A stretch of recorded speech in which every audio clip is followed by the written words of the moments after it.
having that why to actually establish what is it that we're trying to achieve in society. And then from the technical side, being able to look at Bitcoin and actually grasp it from a technical point of view, to give the how, bring those together. And Bitcoin was, as soon as those small pieces like digital gold, and it actually is scarce, once that could fall into place, it was off to the races. Hello, friends. Thank you so much for coming by for another episode of the podcast today. I have a super exciting guest for me personally today. This is a guy who I have been reading the content of and listening to podcasts on for so many years. This is one of the OGs in Bitcoin. He goes by BITSTEIN, and very excited to have you here, sir. Thank you for coming. Thank you, Ben. Happy to be here. So, as I mentioned before we got rolling here, I love me a good Bitcoin story, and yours goes back further than most. So I'd really love to hear just your origin story, because I know you came from this more academic side of things, doing your own research outside of the academic path you're in, and kind of finding this new crazy orange coin on the internet that fit all these other things you're learning about. So give us a breakdown of how that went down early in your career. Yeah. So I've definitely been around for quite a while now. Although at the time it felt like I was very late. So I don't think there's anyone in Bitcoin who doesn't feel like they were late. And I have to imagine even Satoshi thought I really should have made this sooner. So, everyone's actually early to Bitcoin, but felt late. But so my story goes back, I would say, to the great financial crisis, which had a big effect on me, like many millennials, and that was what inspired me to start learning about economics. And I was lucky enough that when I started asking questions about economics, I was referred not to a high school classroom or just kind of run of the mill New York Times stuff, but or like Paul Krugman or whatever, but was sent straight to the Austrian School of Economics. So I was thrown into the deep end with Murray Rothbard and such. So from high school on through college, I was very interested in Austrian economics. This was making me think a lot about libertarianism, but also just specifically, money is a very important topic in Austrian economics. And so that was always a sort of key, piece of the puzzle of trying to get society back on track. And so I was super into that. I was your typical, kind of gold bug type at the time, because that was the only that was the only alternative. It felt like Bitcoin did exist, but I was unaware of it. Unfortunately, that's a time where, when are we going to adopt the gold standard? Well, I guess everything's going to collapse, and then we're going to all magically decide that the gold standard's a good idea and try it again. It wasn't exactly feasible, and it's a rather negative message as well. And then in 2011, I heard about Bitcoin for the first time. There was a lot of chatter going on about it. There had been like a Slashdot article that I know inspired a lot of people around when Bitcoin, I think it hit $1 or so. And someone told me about it, and I remember downloading Bitcoin QT. Now it's called Bitcoin Core. Downloading it, turning it on.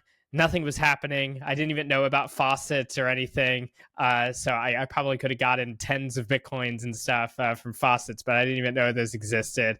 And then I quickly lost interest in it, uninstalled it, and forgot about it.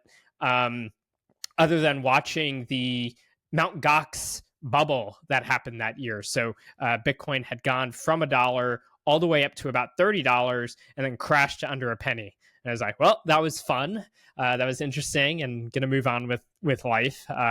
It wasn't something I was paying too close attention to.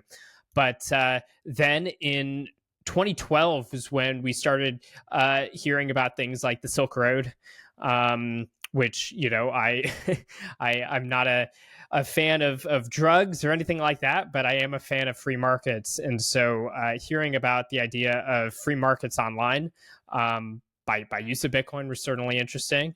But it was really near the end of 2012 was when I learned about Bitcoin from the perspective of thinking of it like digital gold.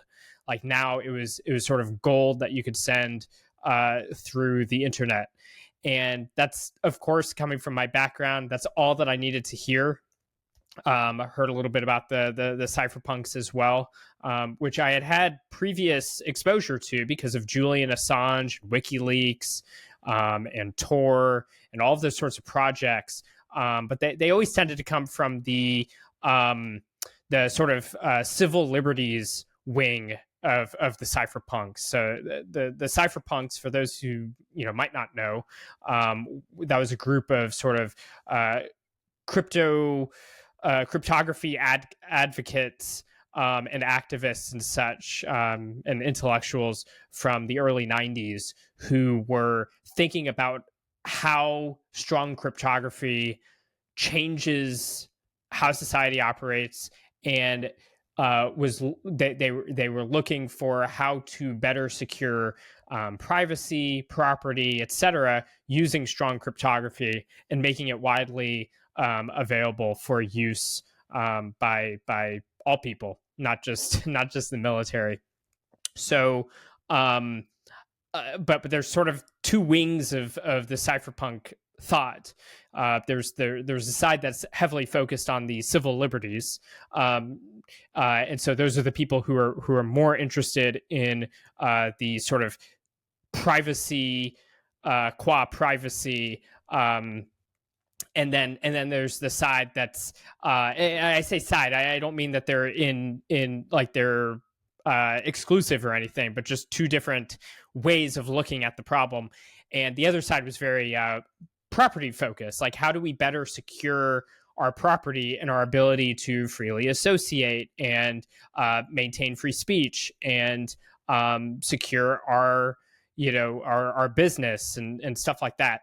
And that was what I had not been introduced to before. So this was through the people like Timothy C. May and Nick Szabo and others. And so all in the end of 2012, I'm getting a big dose of Bitcoin as digital gold.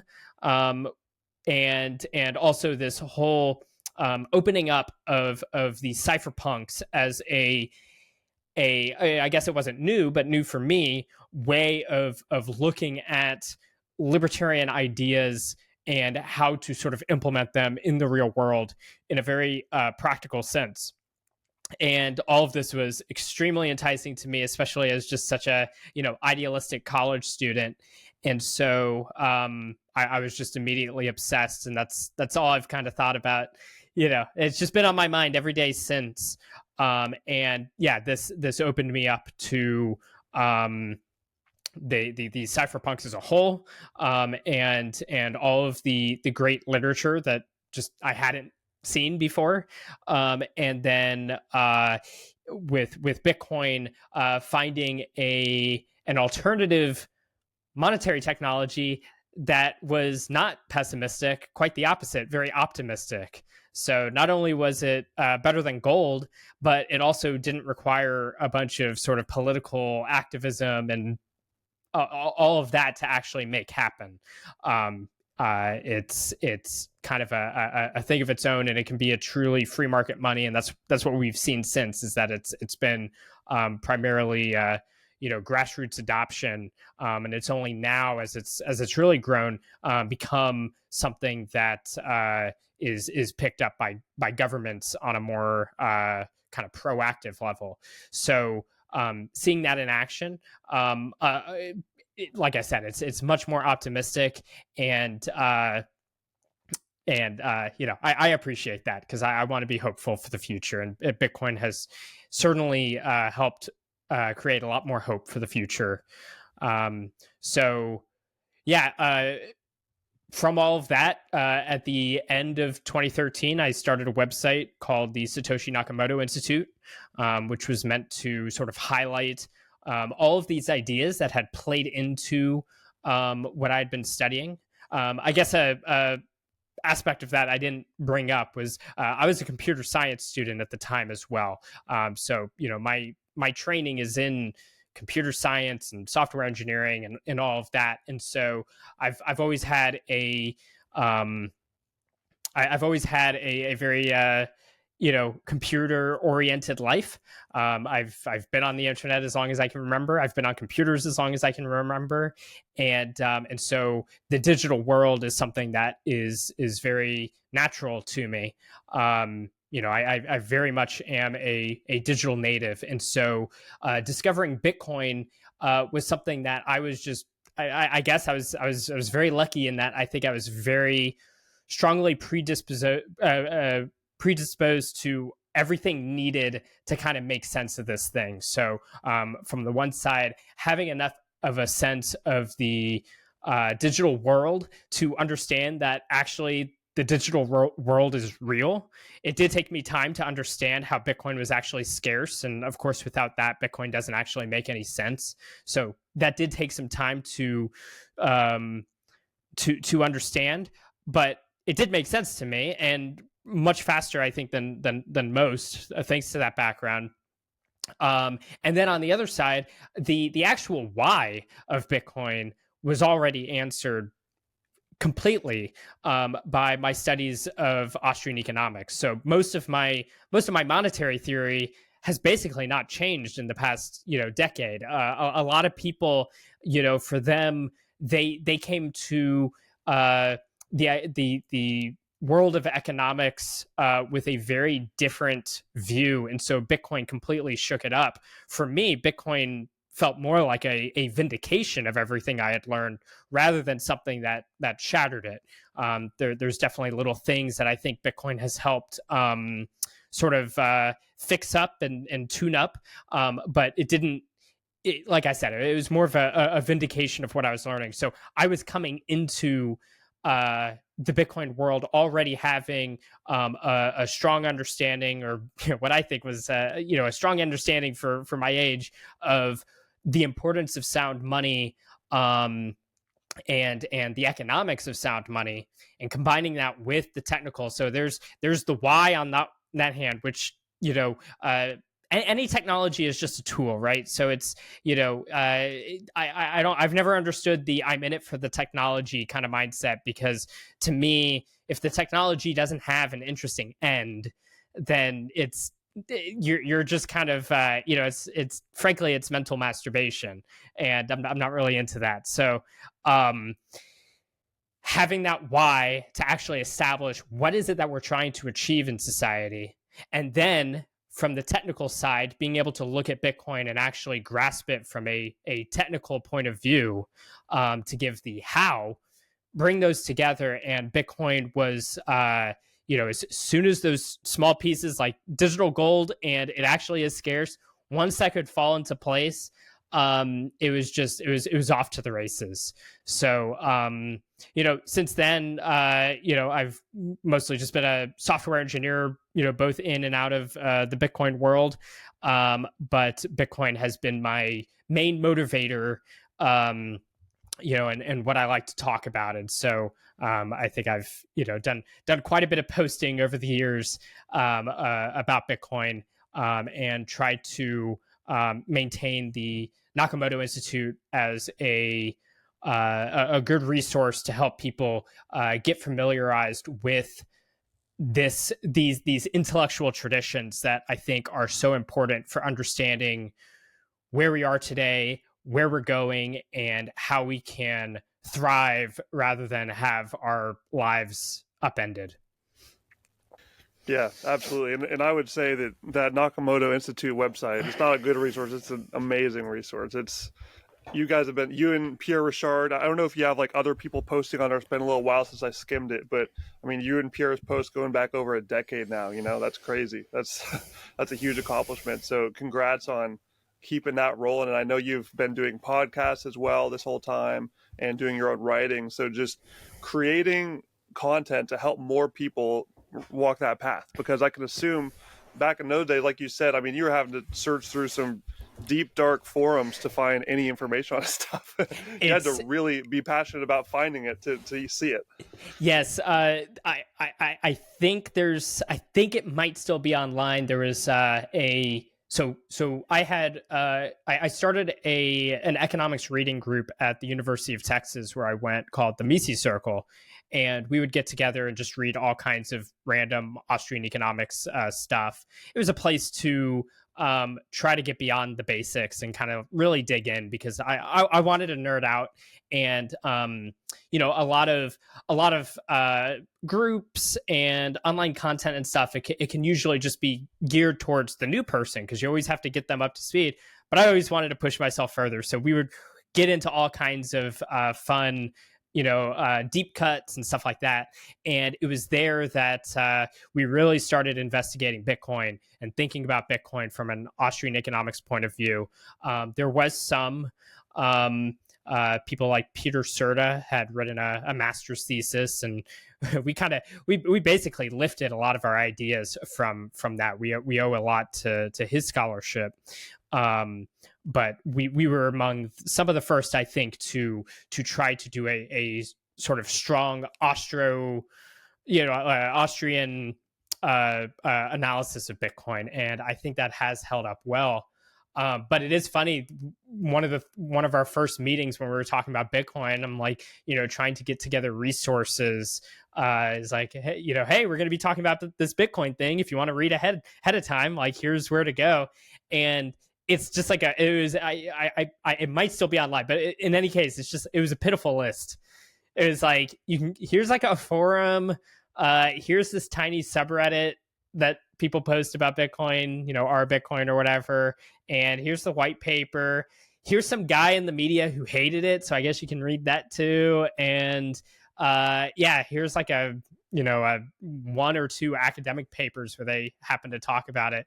There just wasn't that much. There's also the Bitcoin wiki.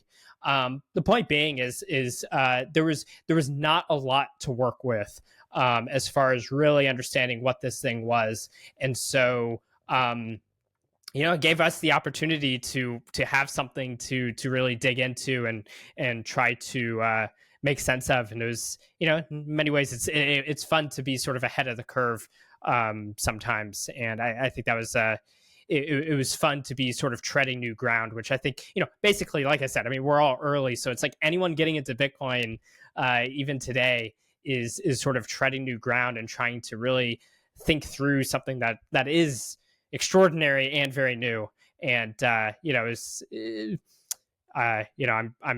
just grateful that I got to, I've gotten to participate, in all these years of discussion and stuff. To me, the ideas are just so interesting.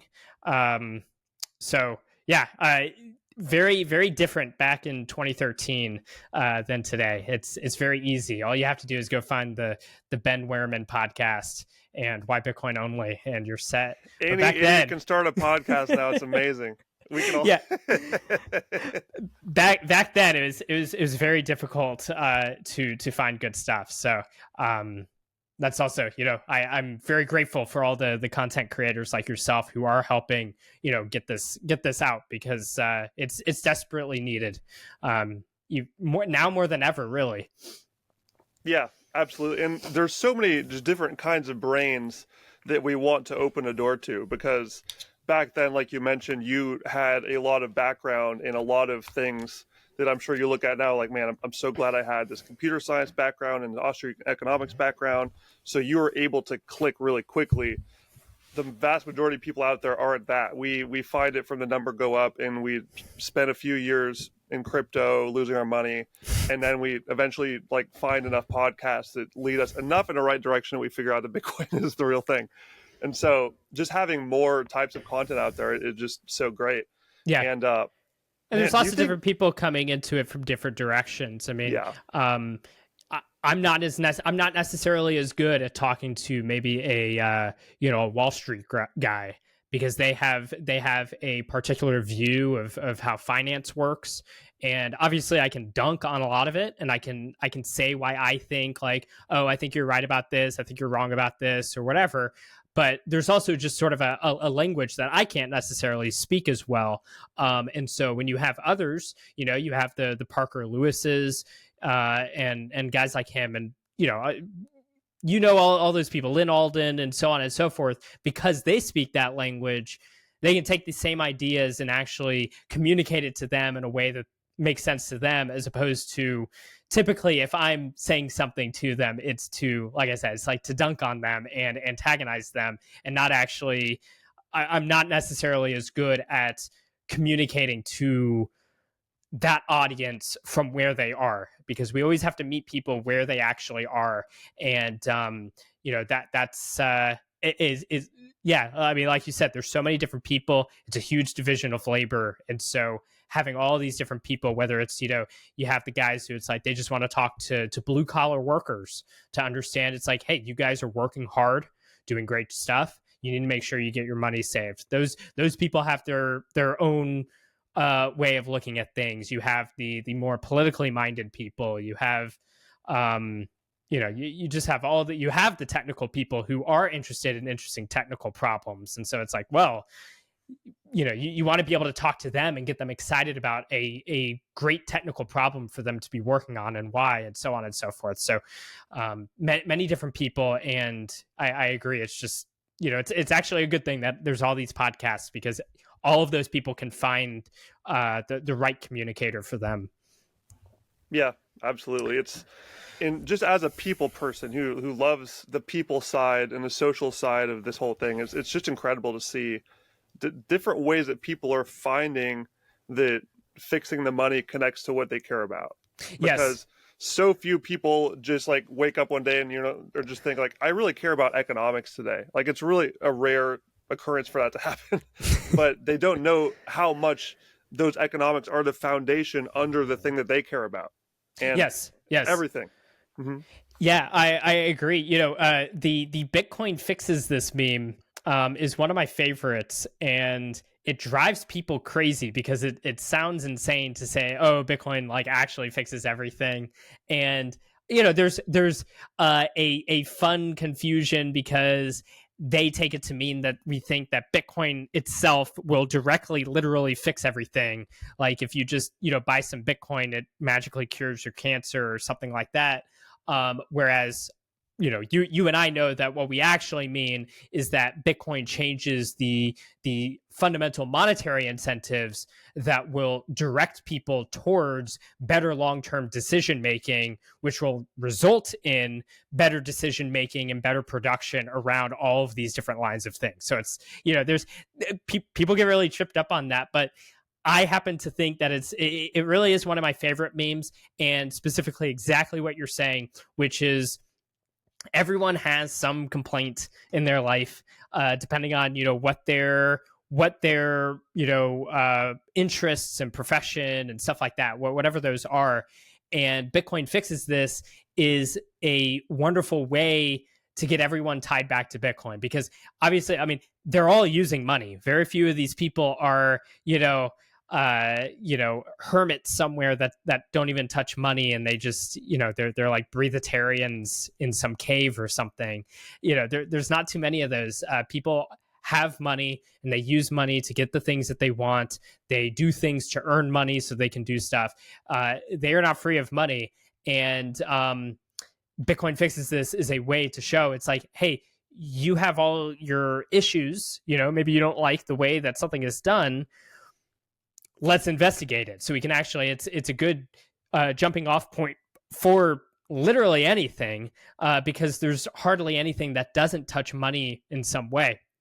And so I think it's wonderful for that. I've been able to talk to anyone from ranchers to about land management and food supply and stuff like that, and how money affects that, which I know you in particular know plenty about, and then to architects who are frustrated with the way that buildings are built today, to people in medicine who are not pleased with the medical system, and so on and so forth.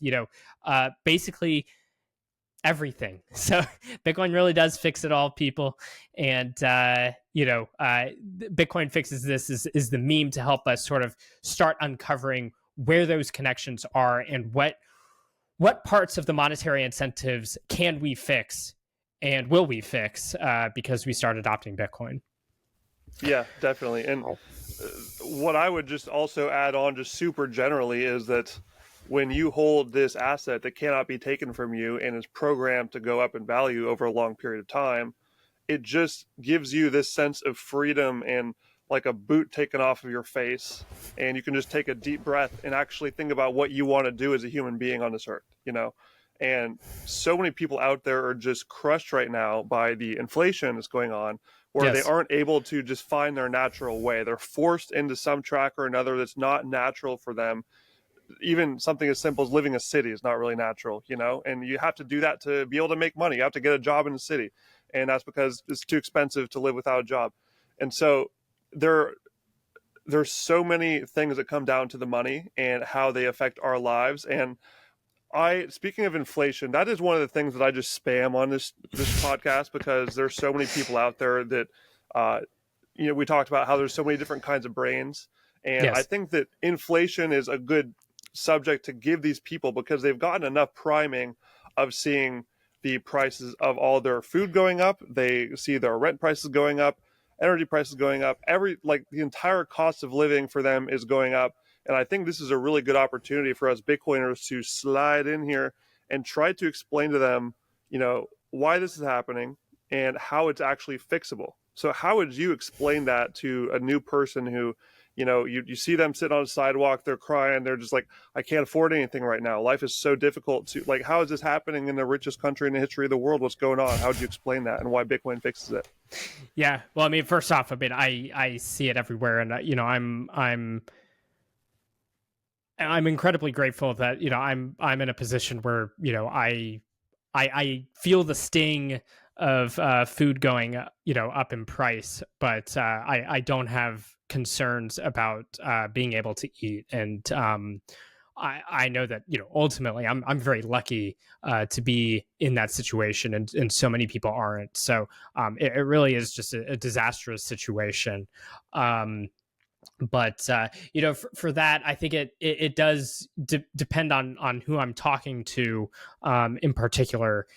Usually there's some cues and stuff like that to work with, but just generally, my usual thing is just to start is just to point blank be pointing out that it's like, yeah, that's what happens when they print trillions of dollars.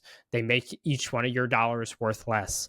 I tend to focus on the fact that when you're dealing with dollars or whatever fiat currency, you are dealing in a rigged game, and then using that as a way to jump into Bitcoin as a non-rigged game because of its scarcity, because the fact that you can hold it and don't have to be in fear of getting debanked, already getting crushed by inflation, and then you say the wrong thing online and suddenly you don't even have a place to put the money anymore, and so it just gets accounts get frozen and such.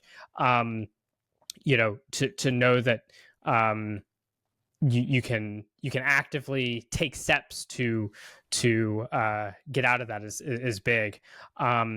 And with that, honestly, it kind of depends on where they are on Bitcoin. Like, where is their skepticism level? Because you'd be surprised at how many people you might say this to, and you'd be like, oh yeah, Bitcoin's the future or something like that. You'd be surprised how many people out there, they're at least sort of primed to just like, the future is digital. That's just on people's minds. Like, there's been a digital wave for everything else. So like, why not money?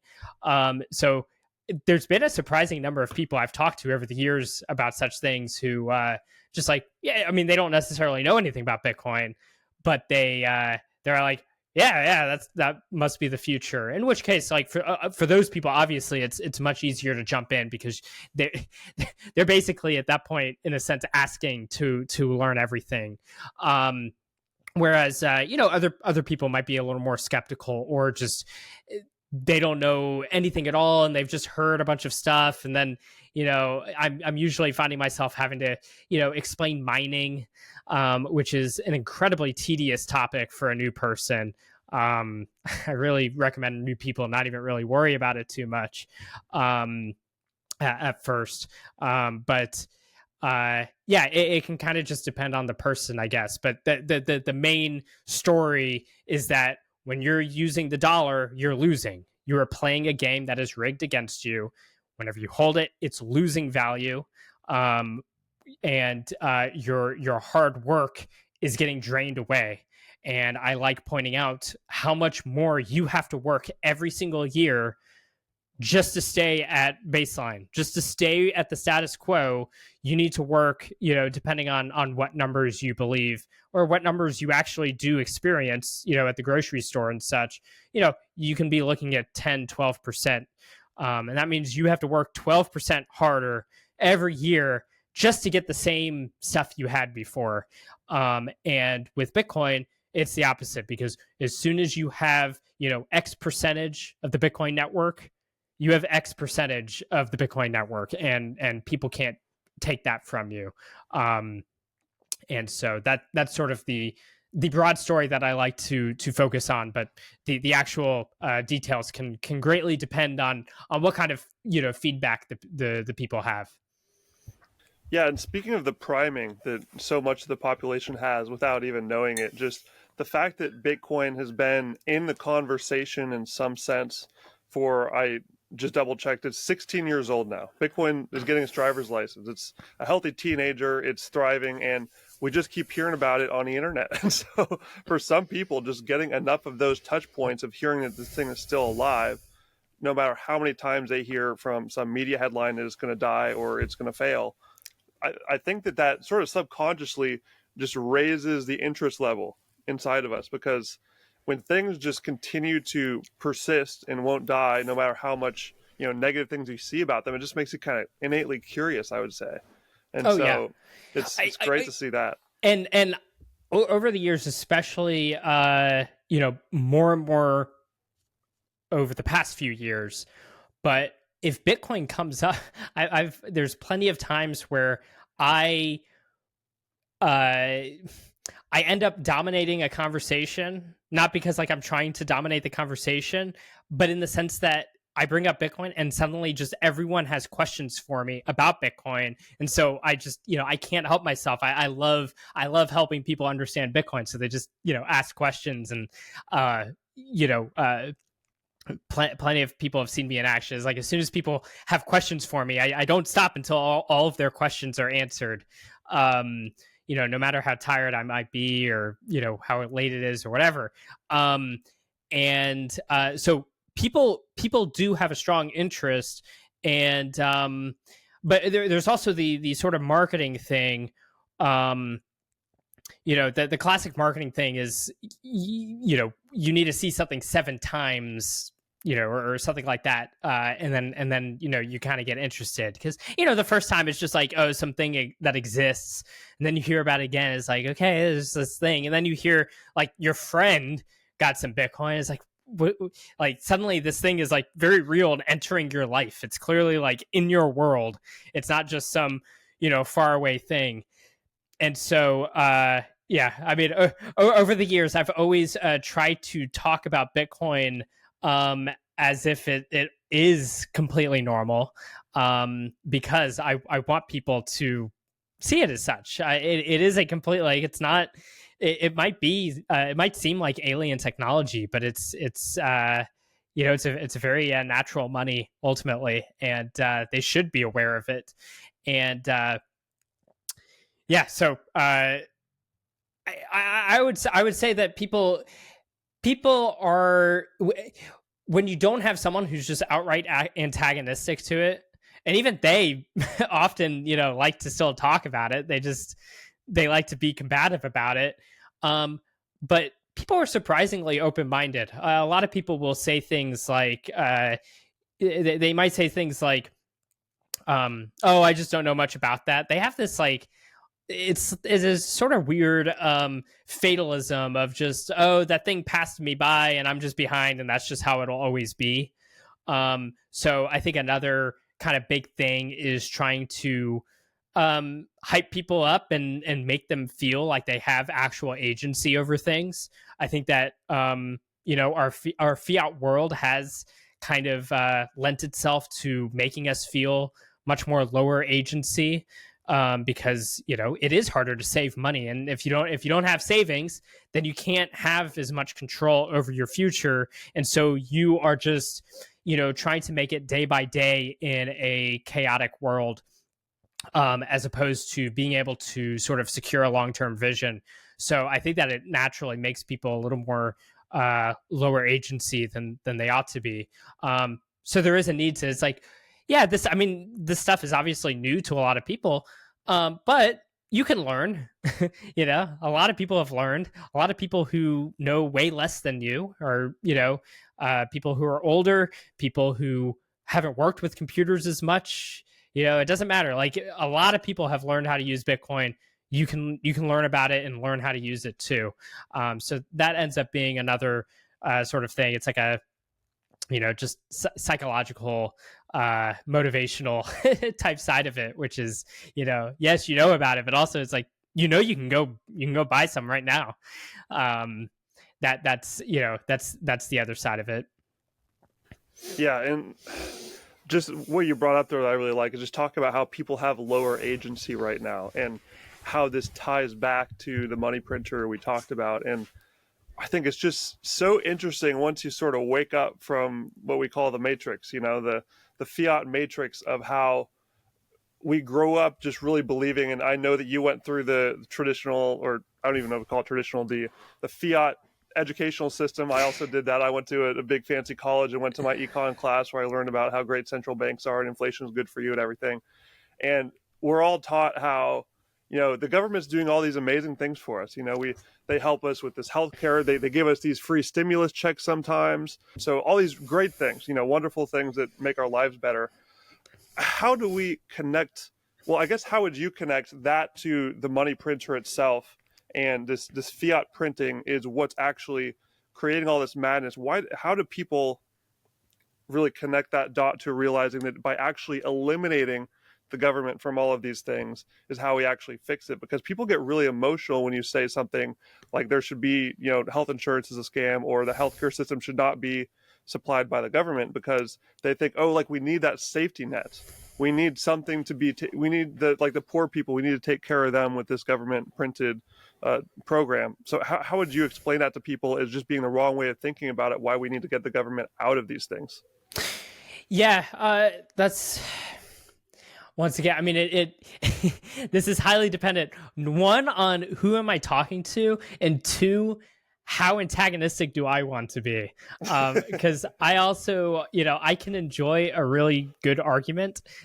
So, I can be very aggressive with, just like laying on the crazy, just to get at people. So, it depends on the day for me there as well. So it's both sides. But on the more sort of charitable side, and kind of more towards how I really think about these things, I guess, like,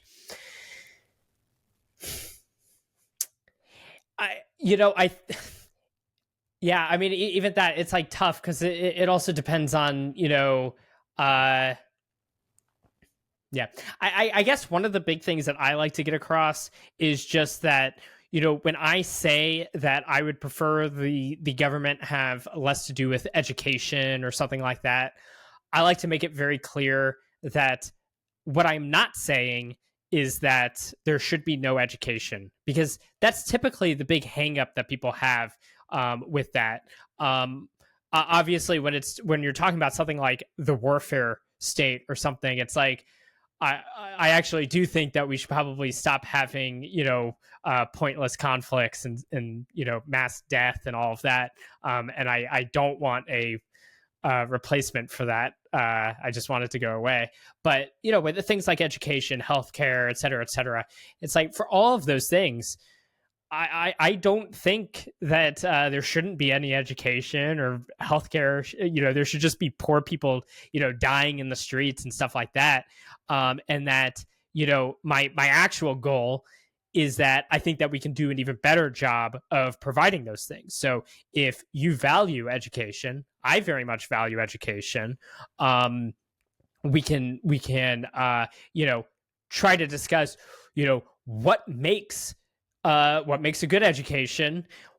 In what ways do you think the public education system is doing a good job? I don't happen to think there's much there, but there's still some underlying things of like if someone thinks it's like it makes sure at least everyone gets an education. It's like, well, that's a noble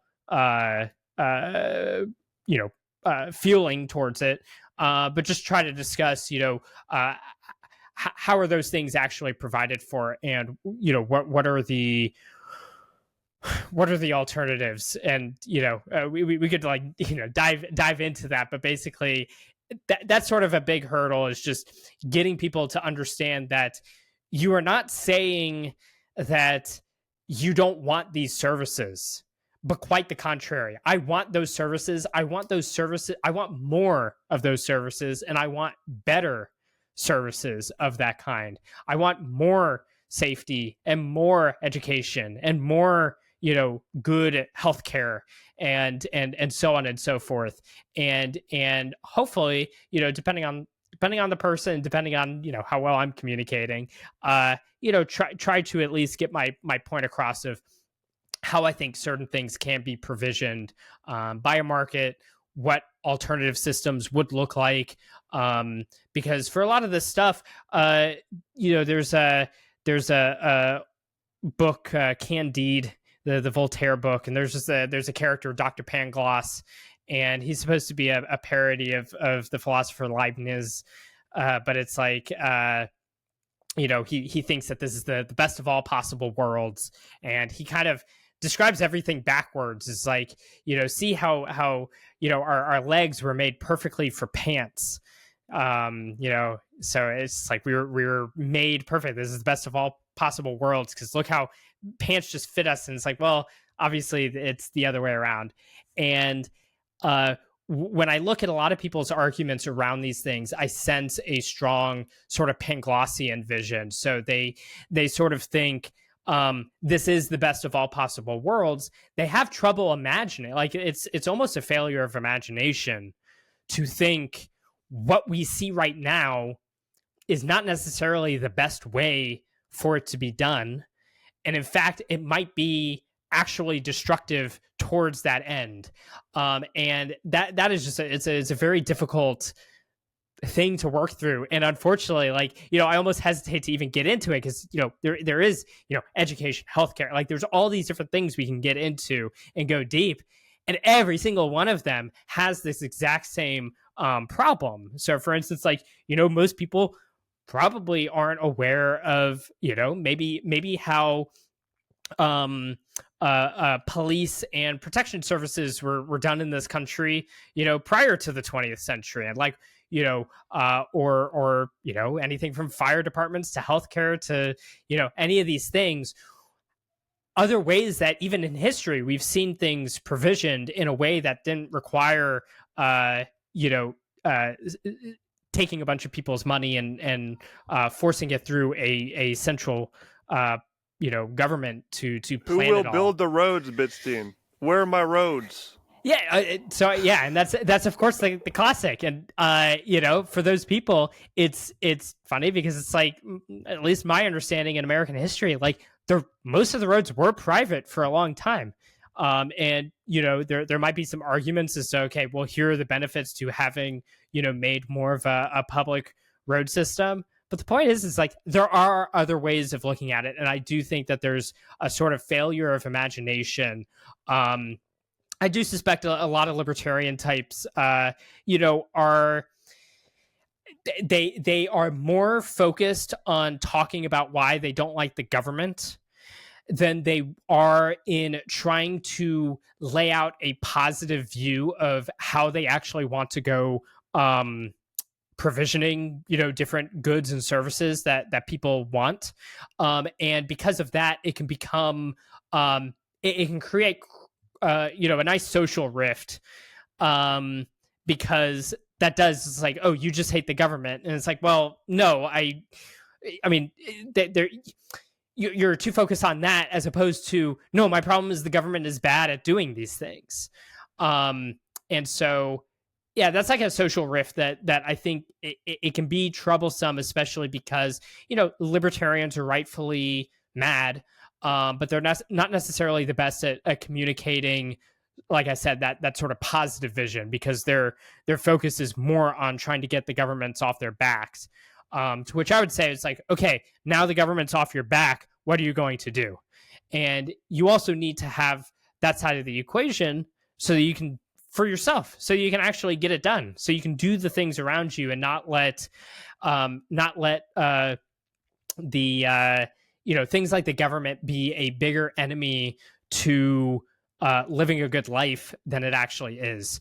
Many people can also find themselves self-limiting their behavior because it's like, oh, the government has just like ruined that. And it's like, well, there's still ways of doing things.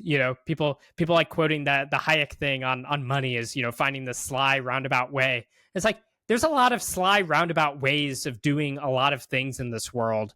I think, you can go start a different way of doing education right now. You can go do it. No one's stopping you. And so focusing too much on sort of the negative side, it's obviously extremely important because it is actually destructive to how we're living our lives. They're printing our money away. They're then using that money to effectively antagonize us through, various, government programs and such. But we still live somewhere where you can develop agency and use it if you want. You don't have to have your money inflated away. You can choose Bitcoin. And so, that would be my criticism, not just of the people who I'm trying to communicate, why the government doesn't need to be the one supplying us with healthcare, but also to the people who I effectively agree with, of how can we better think our way through, like, you're very interested in the meat stuff. It's like, one way to avoid, the problems of government in, regulations and such in healthcare is by eating a better diet, even if it stands athwart the government recommendations, because that it'll lead to a healthier outcome that reduces your need for those services in the first place. Maintaining a sort of positive and optimistic outlook in the sense of keeping yourself high agency and being capable of making choices despite the given circumstances, I think is very important for kind of everyone involved. Yes, quite peculiar how the folks following the 7 to 11 servings of grains per day just happen to be not asking questions about this stuff, huh? the grain brain. And I love how you bring up this dichotomy of what percentage of our energy do we focus on highlighting the problem and really just beating the drum on that through our social channels, and how much do we just focus on building the solution that we can do without permission. And that's the beautiful thing about these things like Bitcoin, and I would add Nostr to that conversation as well. These are decentralized solutions that have come out of the free market, like you talked about, and they are created in such a way that they don't need anyone's permission. They just work. And so that really gives us a path. And I've been going down all sorts of just dark, deep rabbit holes the last couple of years, learning about how screwed up the system is. And to me personally, just from a mental health side, it's so incredible that we have the solutions right there. And they always come back to the stupid money printer, like we mentioned, and having, censored speech, which is where Nostr comes in. I think those two together are an incredible combination. And it just makes it easier to know that I don't need to try to inform everyone in my life about every one of these terrible things that is a result of fiat money. I can just tell them about, the solutions we have, because for most people, they're just looking for solutions. They don't need to know the disgusting underbelly of the beast. They want to fix their problem deep down. I think Yeah. once you just dig through and get them to eat more steak, like we mentioned, so they can start thinking solution oriented. But how would you? I mean, you kind of just alluded to it there, but do you think that the Bitcoin community, those of us like myself who just love looking at all these other things out there, another one I'd mention is Daniel Prince. He's one of my favorite Bitcoin podcasts because he's going into all sorts of other stuff on the Once Bitten podcast, which I think is important for us Bitcoiners to understand. But do you think that, how do you think we should balance that? Do you think we should really be just pushing the message of, these are the solutions, this is how we actually fix it, and that is, what would be the best course forward for the majority? Stepping back, I was saying how with the back in the day, imagining going back on the gold standard or something like that, how bleak it was, because it's like, oh, we just have to like wait for collapse. There's like a problem where if you're in that world, you have to like, pay attention to the politics of the day.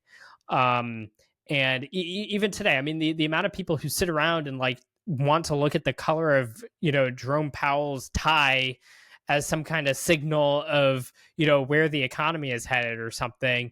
That's no way to live, in my opinion. Like, I can't imagine having to be that person. And so, but when you're dealing with something where the only solution is effectively some kind of political solution, because I don't suspect that the gold standard was going to be reenacted because of a mass awakening by the populace of like, hey, let's all hold gold, but through actual measures to rein back the Fed and stuff like that. Well, suddenly you're dealing in a game where you have to convince everyone. You can't just have like one guy decide, oh yeah, hey, let's audit the Fed and have it magically start happening. Like, you have to get, that's like, it's a big mess, and there's a lot of like consensus you have to do in the political world to make those sorts of things happen. Whereas Bitcoin, the exciting thing was this thing is just out there, it works, and you can benefit from it prior to everyone else getting on board.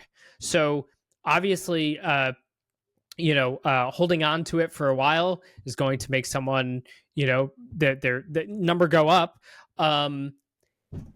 But you can get that, it's not like number doesn't go up until literally everyone gets on board. And meanwhile, even during that time period, even when numbers not going up, that if you're holding your keys or whatever, your money is safe and sound. It might go up and down in value and so on and so forth, but that it's safe. So the mindset is a much different one, where it's like you can view yourself just being able to act as an individual in your self-interest, in order to improve your life. And Bitcoin has been improving people's lives, since it's come out, and more every day. And I think that's a wonderful thing, because it's much easier and than trying to engage in political stuff. And that's not to say that there are no political games that need to be played or anything like that, but just that for something like money, you don't have to. Like, there's a lot of things that we could sit around and say politics is kind of necessary, but with Bitcoin just works, and so you can just choose it. Now, moving on to the sort of question of, should people be focusing on like, going down the rabbit hole, or just focusing on the solutions or whatever?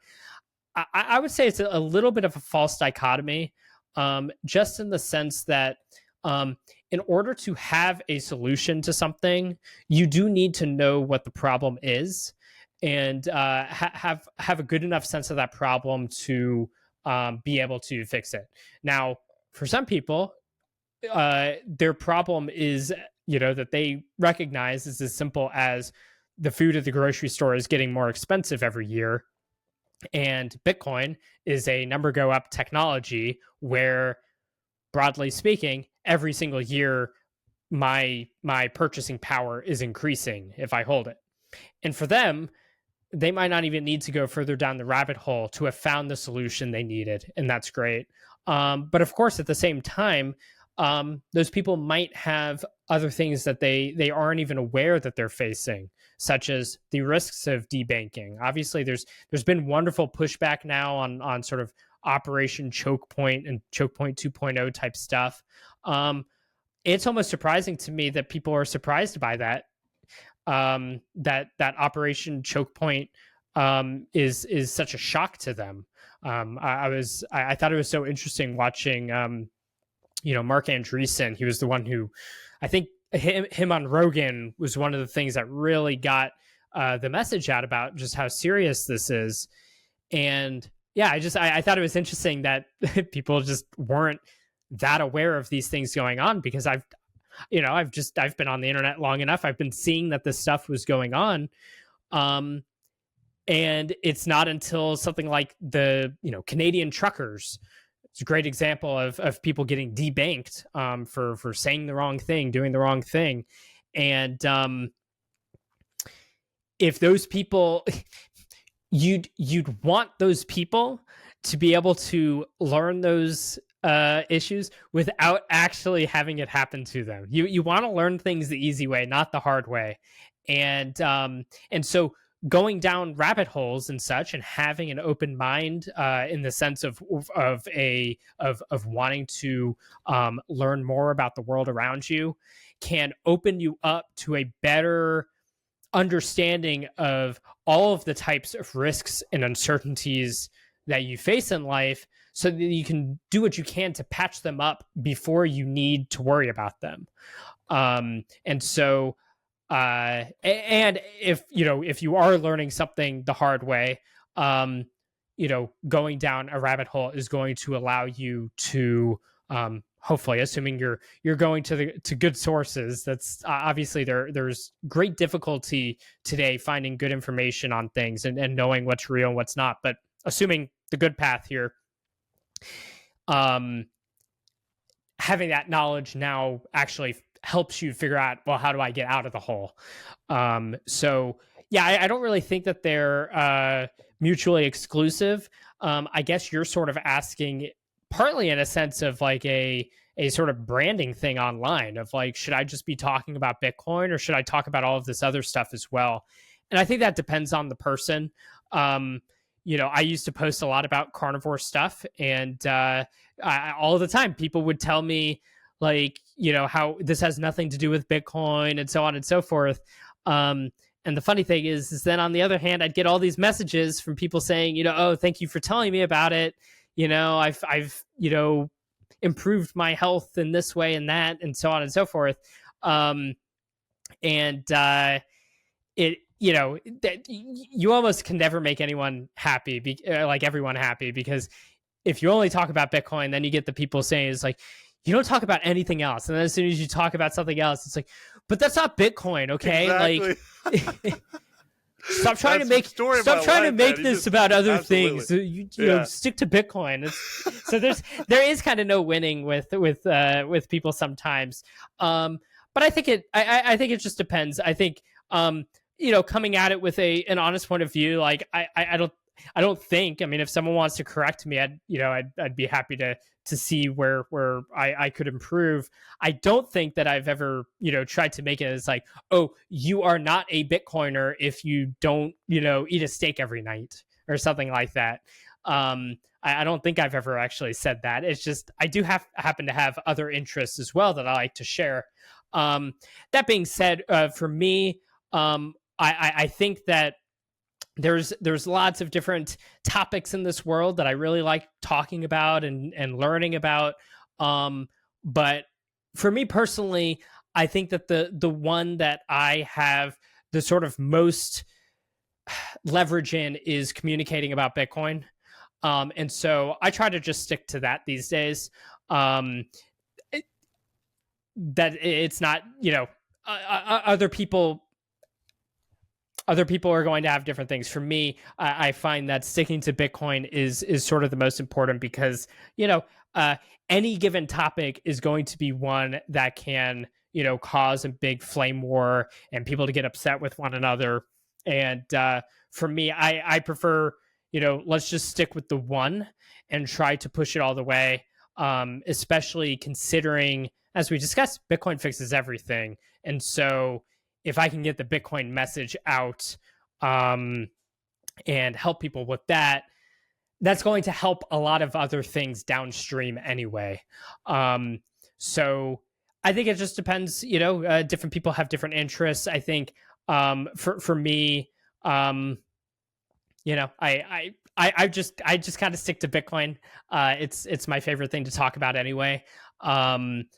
So I stick with that. I don't think there's anything wrong with people talking about other things. I do think that they should probably, if you say that you're literally not a Bitcoiner because X, that's probably an incorrect statement. So people should be mindful, and I think that people should, I think on both sides people need to have, charity and not assume the worst in people from either end. But I could make the argument for both sides there. And I think it's just going to depend on someone's strengths. So I think someone like Daniel Prince, with his podcast, that's actually kind of become his brand, and I think it's a really cool brand. I think it actually, far from like, oh, you're not a Bitcoiner if you don't X. In many ways, I see his podcast and such as being the opposite, which is celebrating the diversity of Bitcoiners. I get to meet the most interesting random people from all around the world, from all kinds of walks of life, from all sorts of backgrounds. And those people are naturally going to have a lot of different beliefs about the world. And to have then a sort of forum where you can be tolerant of just all the weird ideas that people are going to have, knowing that like most of these are probably like silly. Maybe there's one of them that's not silly. Maybe actually a lot of them are not silly, but it actually takes engaging with them to sort of figure that out for yourself.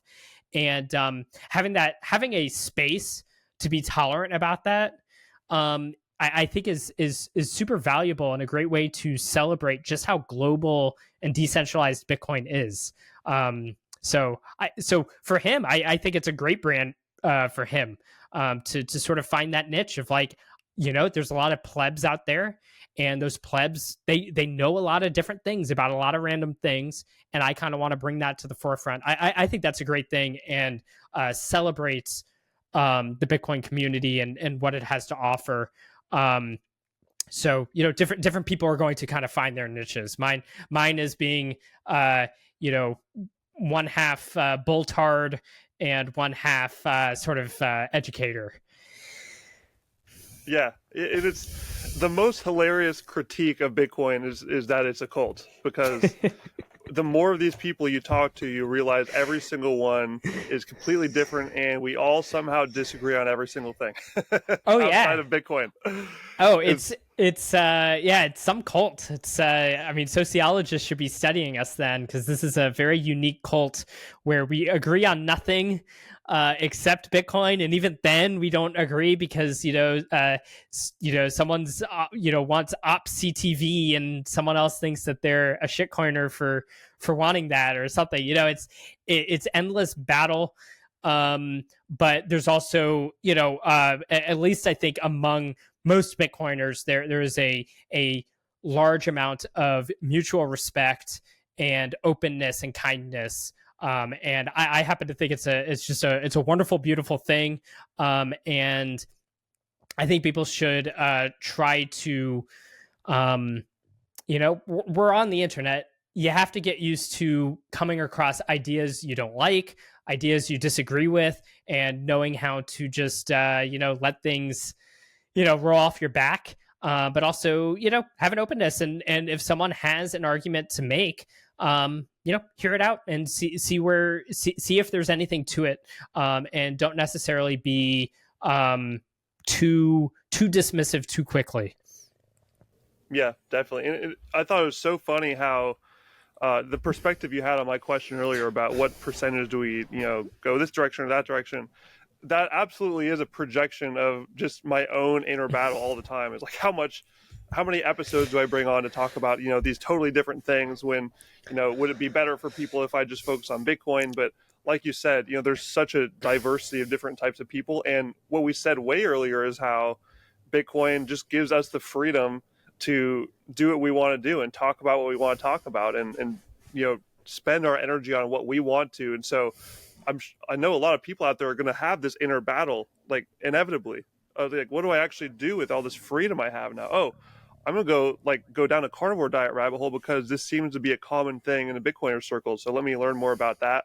And you find out, oh my gosh, I feel so much healthier and amazing on all this additional mental brain power from eating all this steak.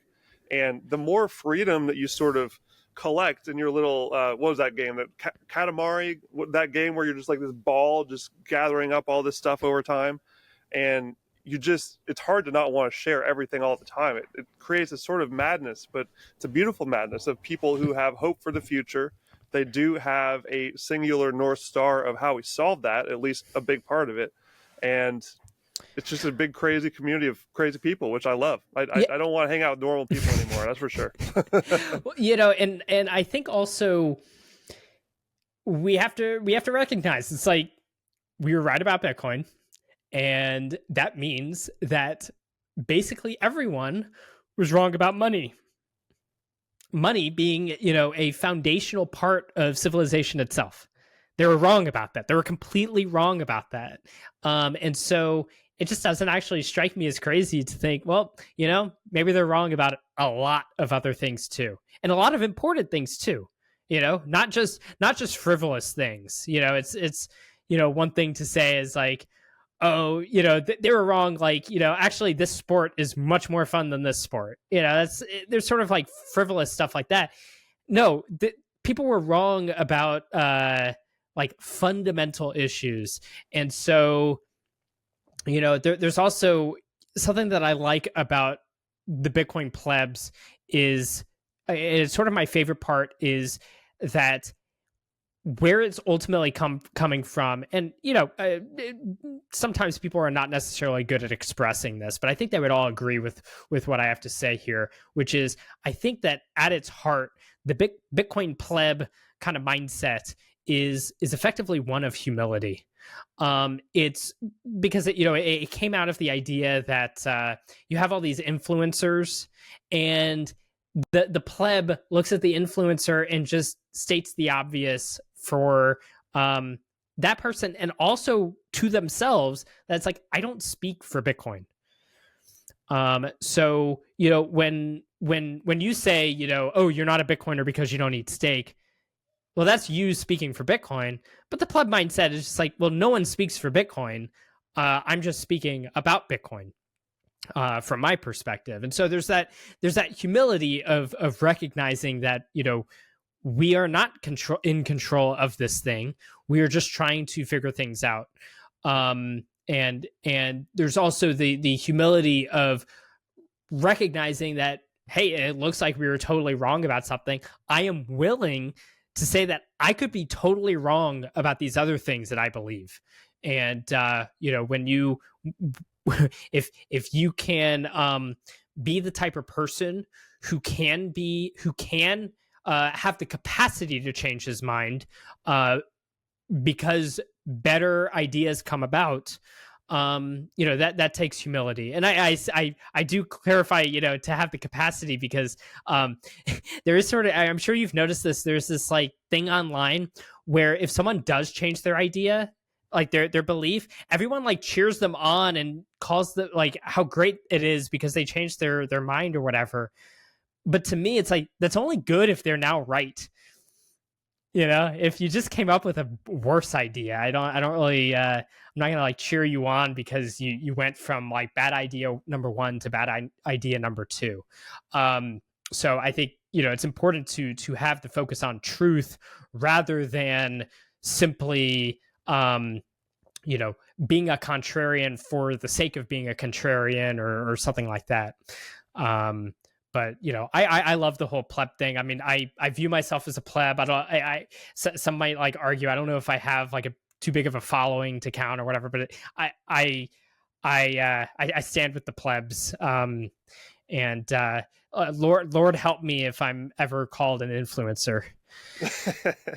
Yeah, I'm with you. I love the pleb moniker because I know that some people, some of the Bitcoiners dislike it because they're like, oh, you shouldn't be like self-demeaning. But to me, it's just like, come on. I mean, it puts everyone on the same level in a fun way. I think I really do enjoy it as well. Yeah, if you're meaning it in an actual self-demeaning way, then that's going to be a problem.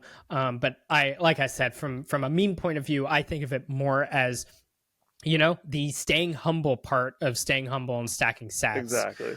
Because it's recognizing it's like you can't speak for this thing, and you just have to embrace reality as it is. And the reality is we're just dudes trying to figure things out, and yeah, it's clearly playful, and it's bringing people together in a fun way, which I think is cool. Yes, yeah, and there's always going to be an issue with outsiders. Just the in-group and out-group and the different language that we use to communicate with one another, and it can be confusing and strange to others. But that's also why there's a division of labor where you can have the person who maybe isn't as much of a lunatic as us, but can just explain. It's like, hey, here's what they're actually trying to say. I'll tell you it in the sort of big boy way, what they actually mean. But yeah, so I think it's very important, and with that, I celebrate the fact that we have a culture of intellectual openness in a way that just we've been lacking in our society for many decades now. So to see a return of that is great.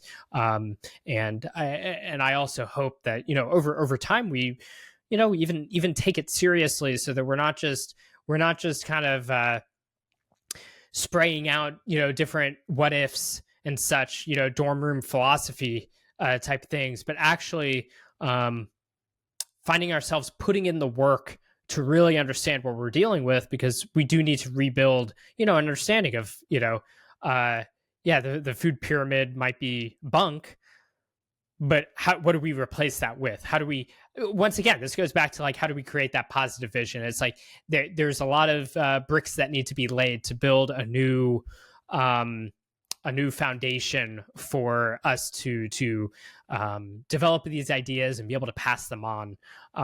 It shouldn't be the case that every generation has to come and relearn everything. Even being someone who's like, oh, I like to go down rabbit holes. It's like, I do too, because I'm a curious person, but there's also a limit to what we can do. There's a need for humility there as well. It's like, I have how many years on this earth, and even that is uncertain. And so you only have so much time. It takes how much time to get a grasp of anything. You're never going to be able to cover everything. So you're always going to be in need of working with others to learn things and understand things. And I don't know how to fly a plane, and yet I get onto an airplane and let them fly me. So I think we do have to come to grips with those limits. I think that's probably something important for people to consider as well. Which is also, I don't want to shame the normie too much, because like in some sense, I do think that they have been beaten into much lower agency people than they otherwise should be. But we also shouldn't expect everyone to want to get PhDs in literally every single topic you can imagine. People also can want to live a life, and they should be able to just live a life. And one of the reasons that I'm into Bitcoin is because you can just put your money under a mattress, in cold storage somewhere, and not have to think about all of this stuff, and just live a good life. So that's another way that kind of balance these different things. I think there's, a virtuous mean to a lot of these different concepts, and it'll take us time to find where all those means are. But at present moment, I think that the sort of Bitcoin pleb mindset, insofar as it might be erring, it tends to err on the side that I think it should be erring on. Yeah, it's like we're taking the subject of ascending away from fiat money very seriously without taking ourselves too seriously, I think is what it comes down to. It's like a morale boosting community vibe. And I definitely agree with you that I think, well, I am quite confident we're going to a place where I think we could mostly agree is we don't think that Bitcoin's always going to be this crazy community phenomenon where everyone's obsessed about it and making podcasts about it in the future. It's just going to be money. It's just going to be the underlying foundation of everything. It's going to be, like there aren't. Imagine if we had a dollar podcast. Yeah. We just get on. Sure I just love the green tint. They just came out with a new security strip inside of it. If you hold it up to the light, you can see it. Let's talk about that for an hour. It'd be a very strange podcast network.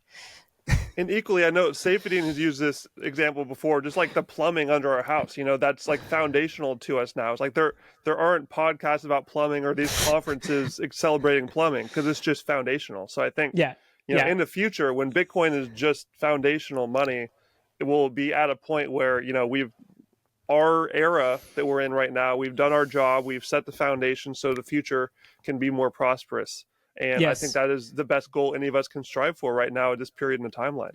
Yes. And I think you would agree with me here based on, the websites that you operate and the websites that I operate also have a feeling of, once we've gone down rabbit holes, what can we do to take the information, the good information, so you can skip all the junk, because there's a lot of just trash that you have to dig through on the internet when you're learning about any kind of topic, but bring out the gems and have them set out nicely so that when new people, but also, including next generations come, they have that ready for them, so that you've done the hard work for them so that they can learn and then go on to do even greater things. They're not burdened by having to sit around and figure this stuff out.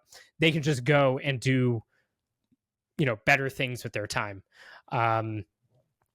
So it's it's like you walk so they can run, and stuff like that. So I think that's important. That's what motivates me with the work that I do, is wanting to be able to have this stuff in place so that when the next generations are ready to learn what is Bitcoin, they have somewhere that they can go to answer these questions, like why are there only 21 million Bitcoin?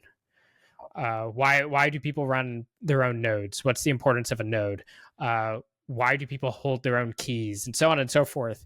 These questions are questions that will always be with us, because there will always be a new person who has to learn them. And it's important to be able to answer those forever. So, when we go down these rabbit holes, this is kind of where I was saying, take it seriously and try to actually bring out the gems of knowledge and get them ready for the next generation to, so they can just learn it the first time. I mean, imagine how much different our lives would be if we had just picked up all of this stuff in high school, and then when we got out of high school or whatever, we could just, go do stuff because we didn't have to sit and relearn. It's crazy idea of just doing stuff that you want to, Yeah. And there's always like, bigger things to be done. There's always like a new frontier of science to do, but you have to get caught up in order to get there. So yeah, I would, anyone who's listening, if you've gone down rabbit holes, things that are interesting, I do really recommend that you take seriously the idea of, really collecting it into something, you can imagine passing on to other people, whether it's the form of a book or a website or whatever, something that actually doesn't just make it an ephemeral curiosity, but something that actually helps reestablish good knowledge in the world. I could not agree more with all of that. It's so beautifully put, because you and I do sort of fill that same niche of just trying to, as we take in the information, I'm always thinking about how can I create something that will be able to help a new, like, spider webbing out of different types of people, and just like make things easier for them, because we all stand on the shoulders of giants. There's so many people out there that will reference the Nakamoto Institute or the Bitcoin Standard as their starting point. Yes. And it spawns all these new people that are now interested in this thing, and see the light, and want to help others. And this is the beauty of the network effect. It's happening in front of our very eyes, and it's so exciting to watch. And Yeah. In a world full of garbage, the garbage filters are important. So we need to give ourselves a pat on the back. The people that do the dirty work and figure out what does the world really, or what is our take. Everyone has a different individual take of what do we think is important for people to really understand. And I Yes. think that those types of people should not discount themselves and just get out there. And like me, I'm an expert in absolutely nothing, but starting a podcast just seems like I've always just asked questions about everything, like, why not try this? And I've gotten so many messages from people saying thank you for bringing on these guests and like filling my brain with knowledge. You don't have to be Yes. super smart to help others. We all just want to help each other, and there are infinite ways that we can do that, and Bitcoin enables us to choose a path we want to. Yeah, I think that's right.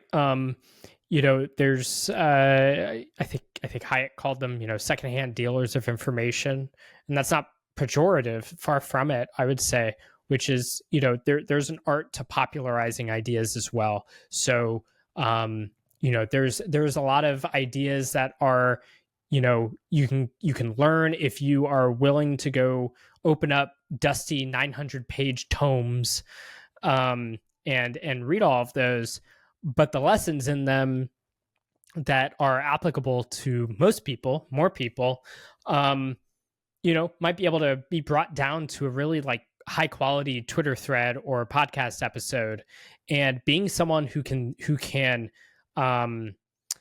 take that information and really synthesize it into something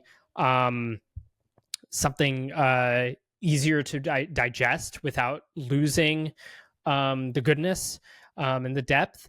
That is a real skill, and I agree. Like it doesn't take an expert to be able to do that.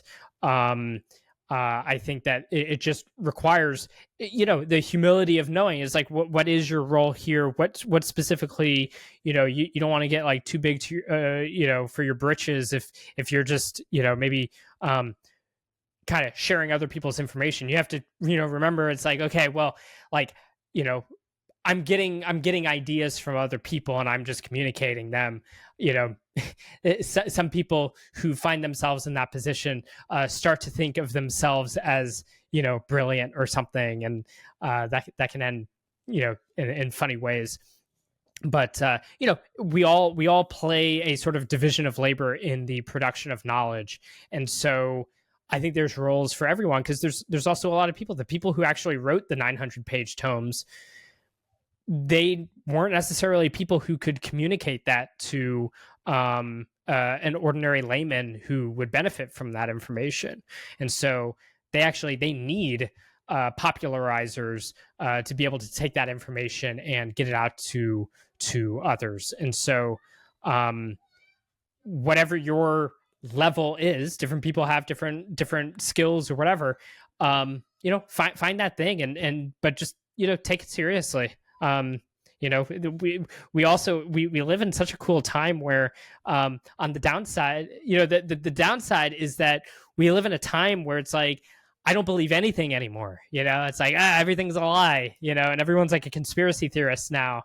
It's like, well, maybe the conspiracy theories are even right. Like, it's a very strange time where people believe in nothing and they'll also believe in anything. And it's kind of a strange, dangerous time. But on the other hand, there's like no better time for the person who can communicate important ideas. whether they are just, a guy who shows off the work of others, whether he's like a popularizer that helps synthesize things for a bigger popular audience, or someone who's working on deeper stuff. We've never had a better time for being able to find an audience for those. And you can find so many great Twitter accounts that they zero in on the one thing, the way that we get into Bitcoin, but they get into whether it's art or architecture or music or some field of science or whatever it might be, and they get really into it, and they're able to just put out these threads that just they get people's minds going. And there's been so many times where how many of us, like, the reason we went down a rabbit hole was because we saw one compelling tweet or thread or post or whatever on that topic that just blew our mind and made us want to learn more. And so there's so much opportunity for everyone to be engaged in this sort of great dialogue. And like I said, my recommendation is just to try to keep your head on straight and be focused on the truth, and be mindful of others. I was joking earlier about, like, being antagonistic and such, but that's not always a good idea. And so be very mindful of your audience, and with that kind of humility and charity and such, everyone can really play an amazing role in helping rebuild a better financial system, as well as all the different things that touches, and all of the different all the stuff that we've mentioned prior. So I think it's an amazing time to be alive. I don't I can't imagine too many time periods truly being more fun than this one. So couldn't agree more. Real quick, I know this was the time I scheduled to. Are you flexible? You have to run. I can keep talking. Okay, sweet. If you had something more. Yeah, I'd like to pivot to just looking at the future, because you mentioned way earlier in the beginning of your story, which I find hilarious, because this is one of the things that pretty much everyone consistently feels, is that we are too late to Bitcoin when we hear about it, because we have those memories in our brain of, like, I heard it, a few years ago from that weird friend, or I heard it this time and I thought it was a scam. And now I'm, finally looking at a few years later, it's more expensive in fiat terms. And I think, oh man, I should have got it when I was early, and I just don't get it.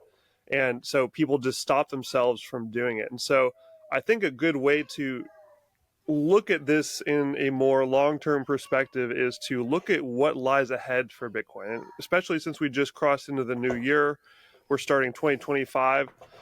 What would you say to these people who think they are too late to Bitcoin? And maybe you could also just weave in your predictions for what you see for the next 5, 10, 20 years that can help paint the picture for why we are indeed still extremely early to this thing. Yeah. I was laughing when you said the weird friend. I was like, that's me. I feel seen. That's all of us now. Yeah, I guess, everyone... I just thinking of a tweet every Thanksgiving. I love, tweeting about how everyone needs to get their Thanksgiving presentation put together, because everyone always wants to be, they want to, like, feel bad for being, like, into Bitcoin. It's like embarrassing or something. And, I say lean into it. Don't be annoying, but, learn to be charming and go be charming with Bitcoin. People need to hear this stuff. It's super important. And this year, my tweet was something like, the theme for your presentation this year should be, you are not too late. Because that's just, I think in fact at 100,000, I guess we're slightly below it while we're recording, but at 100,000, to many people, because it's such a big number, and it's insane. It feels like it's almost this like ending of like, oh, see, Bitcoin's this. And, we're used to thinking like, oh, I remember when it was 1,000 or, whatever. That's a huge amount of growth. And I think the thing that people need to understand is that Bitcoin is still ultimately very small relative to the economy as a whole. It is, that being said, it is already one of the biggest currencies. If you look up the number, I think it's anywhere from like the 7th to 13th largest, money in the world. So that's pretty incredible. So that is that's big, but money operates on power laws. So in terms of the entire economy, I mean, Bitcoin is still like 1/10 of the size of gold. And so if you think that if you can wrap your head around just, oh, Bitcoin is digital gold, and you can think of Bitcoin as just a thing that should be like on par with gold, that would be a very bearish statement to me, because I think Bitcoin is much more than just gold. It's far more than just gold. However, even if you just think that, you can think in your mind, it's like, okay, well, that's another 10x. And it's like, okay, well, if you can come to think that Bitcoin is something more than gold, okay, how about another 100x? And once you're getting there, you're talking 10 million. And now you're talking is like, you're a sizable, you are a juggernaut in the global economy. And, we could sort of debate, what would be the sort of end state of like, where would the equilibrium find itself? But I think it's safe to say that Bitcoin certainly has a sort of like 100x potential or more, and 100x to I guess 500x if you're talking Michael Saylor's bullish case for 2045 or whatever. That would be like a 500x from here.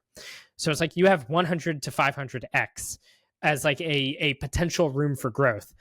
Where it's going to land from 0x to 500x or maybe even a negative x, that depends on your view of Bitcoin. But if you already have a positive outlook for Bitcoin, those are the ranges you have to do, and you need to have your mind open to managing expectations, not in the sense of like maybe it won't go up anymore, but that it actually can go up theoretically 500x or something like that.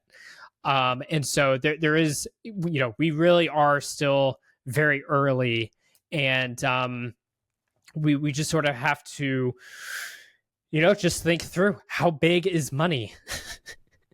Money is a very, very big thing. And especially when you're talking about global money, and especially when you're looking at, what is the role of money? And is it possible that there are a lot of goods in the world that we overvalue to make up for the fact that we have bad money? So maybe people overvalue real estate as their savings accounts because they can't just have a savings account with proper money in it. Maybe they feel that way about certain stocks. Maybe they feel that way about bonds. Maybe they feel that way about art, and so on and so forth. And you can just go down this list. And so it's like, well, what kind of things have a monetary premium that only exists because they're trying to escape fiat? And if fiat is not there anymore, all of that can get sucked up by Bitcoin potentially. So this all opens up just a big possibility. And my view of 5, 10, 20 years from now, I don't know that I want to make a prediction on the certain rate.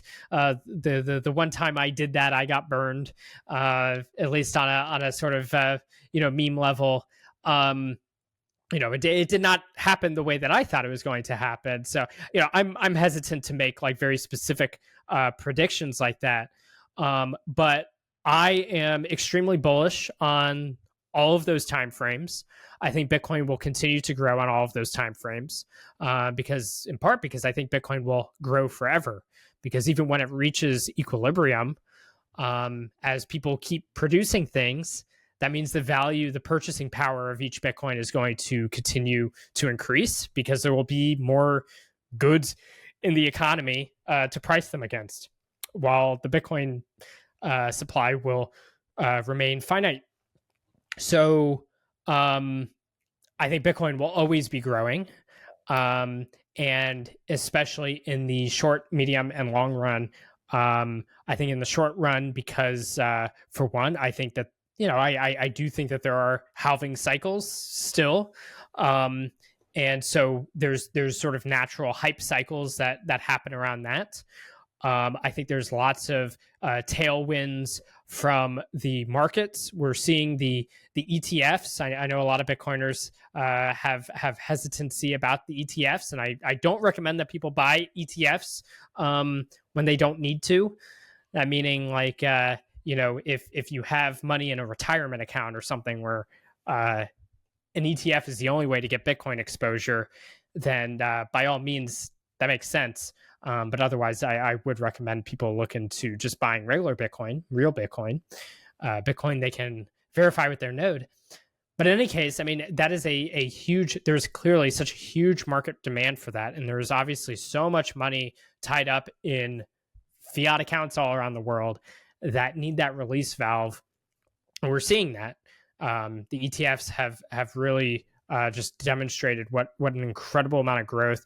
We see the corporate strategies effectively running speculative attacks on the dollar, but effectively finding ways to increase their Bitcoin holdings as a way to improve the treasury positions of their companies, which is great for shareholders.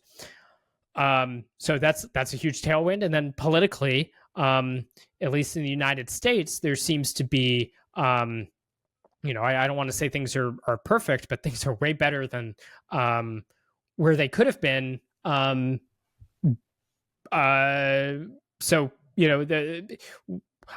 think, right now the discussion is, should the government be buying 1 million Bitcoin, more than that, less than that, something like that?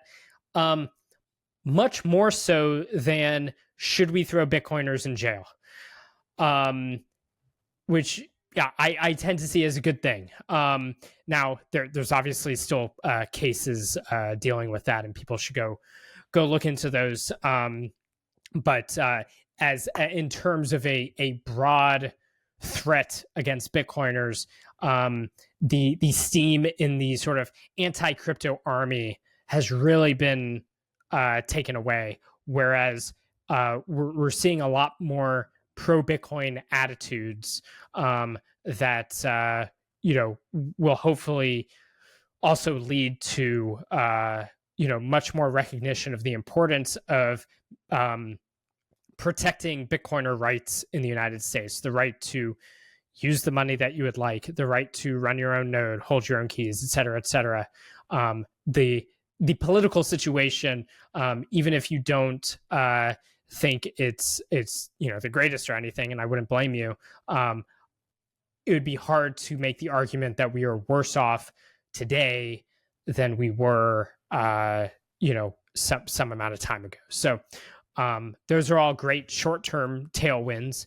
And then any of those, like, as Bitcoin grows, that's necessarily like a better tailwind for the medium term, because the way that number go up technology works is number go up begets number go up. As a good becomes more marketable and more liquid, it becomes more desirable as a medium of exchange and store of value and all of that. And so it's a positive feedback loop. And so if Bitcoin is growing, then you have reason to expect it to continue to grow. So if I think it's going to grow in the next 5 years, well, then I would expect it to grow in the next 10 years. And if I think it's going to grow in the next 10 years, then yeah, I should think it's going to grow in the next 20 years. And at that point, there's no natural stopping point.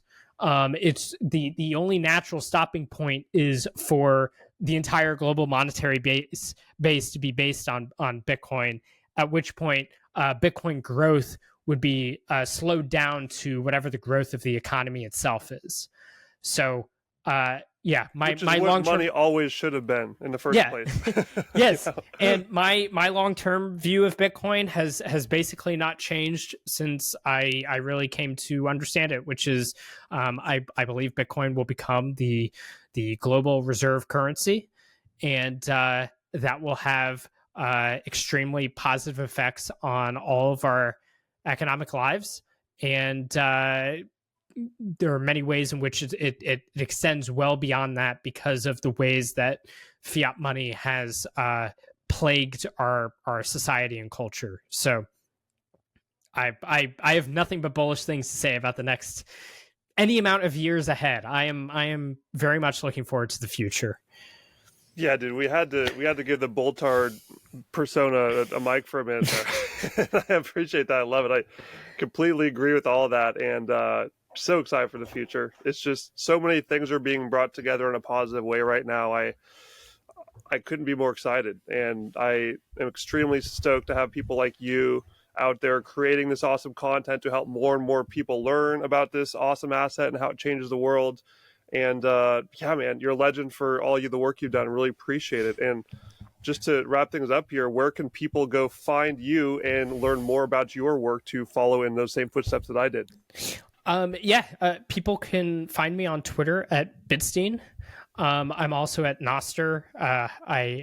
I'll keep from laying out my whole NPub.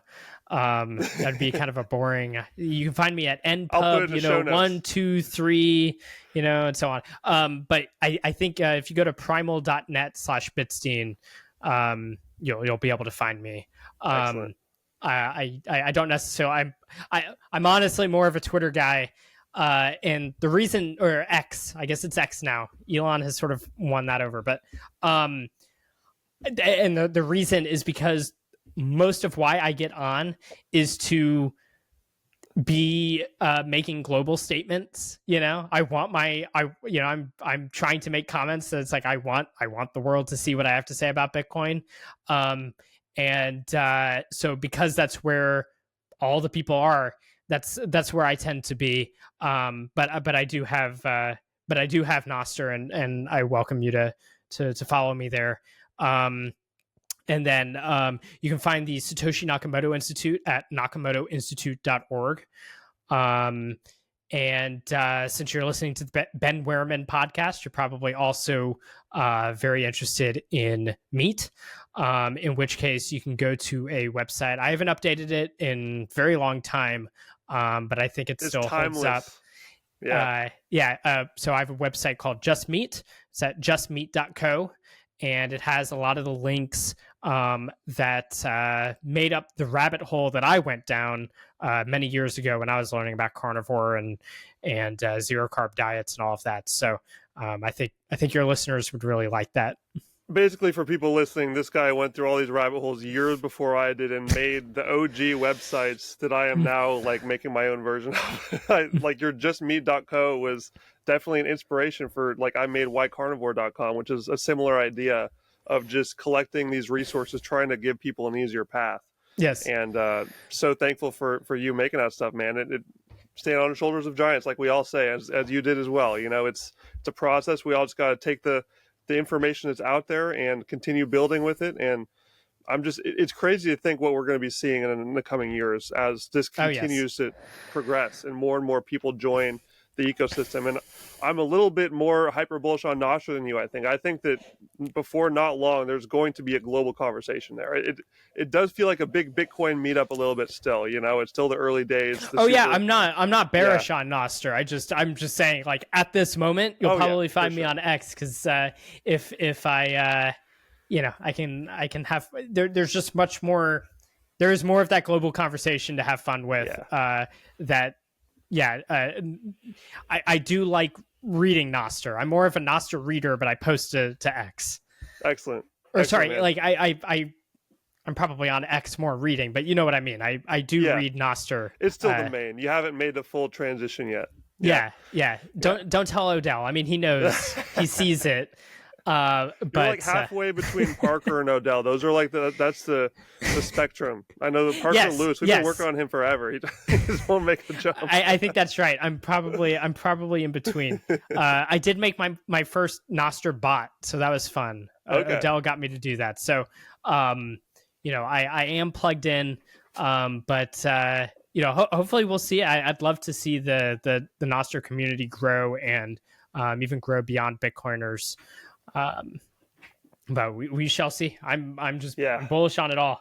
Yes, man. Bullish on everything. That is the vibe of the day that we're taking with this one.